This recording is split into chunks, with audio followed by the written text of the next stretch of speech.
Girlies are mad about Zohran Mamdani's win on Tuesday. The capitalists are literally shaking in their boots. Me? I'm having a blast. I think this is amazing. Love Zohran, love his campaign. I'm gonna tell you why. Let's get into it. Disclaimer, I do study political communication, so I'm a big nerd about this stuff in general, but I did find Zohran's campaign really interesting from the graphics, the colors, and just the way he connected with his audience. So let's really break it down. I'm gonna tell you how he won, because it wasn't because of social media, okay? It wasn't. First off, let's get this out of the way. Zohran and his wife are really attractive. They're both young and hot, and in today's age, that takes you a long way. But it's not just because he's attractive, right? Like, yes, he's charming, he's got charisma, whatever. He also connected with his audience in a way that we aren't really seeing Democrats do nowadays. His videos are quirky and relatable, they're fun and funny. He made an ad in Spanish and explained ranked choice voting in Urdu using Bollywood references. And this overall helped him reach an audience that probably wasn't paying attention to politics, let alone a primary mayoral race. He also ran a marathon and jumped into the ocean to make puns about running for mayor and freezing the rent. These just aren't things that you see typical Democrats doing, and this really set him apart and made him seem like a person, like he's just a guy. And going off of that, his videos just seemed really authentic. Like, you can tell that they're well made,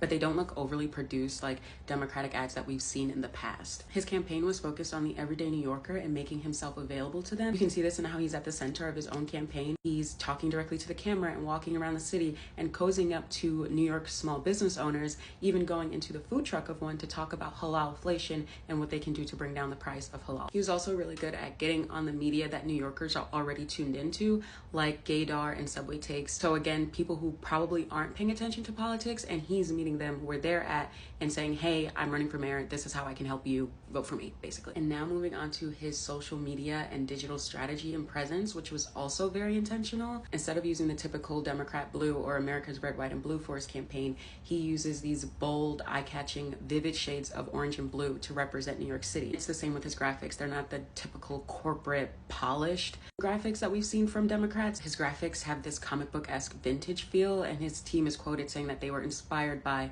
Bollywood movie posters and that the colors of the campaign were supposed to be bright and colorful and joyful. Also really important because it shows how he's using his personal identity as someone with Indian heritage and his shared identity with his constituents as a New Yorker. And last but not least, this one is the most important. This is why he won. This is what helped him win. His campaign was focused on one thing and one thing only, and that was the affordability of New York City. He really hammered that issue home and was able to reduce his platforms into memorable bite-sized pieces like freeze the rent, fast and free buses, and no-cost childcare. At the end of the day, these are bold, transformative policies that New Yorkers felt that they needed to make their lives better. So no, Zohran Mamdani did not win because of social media. He won because he offered bold solutions to the problems his constituents were facing. His campaign was able to translate digital success and enthusiasm into physical action, which ultimately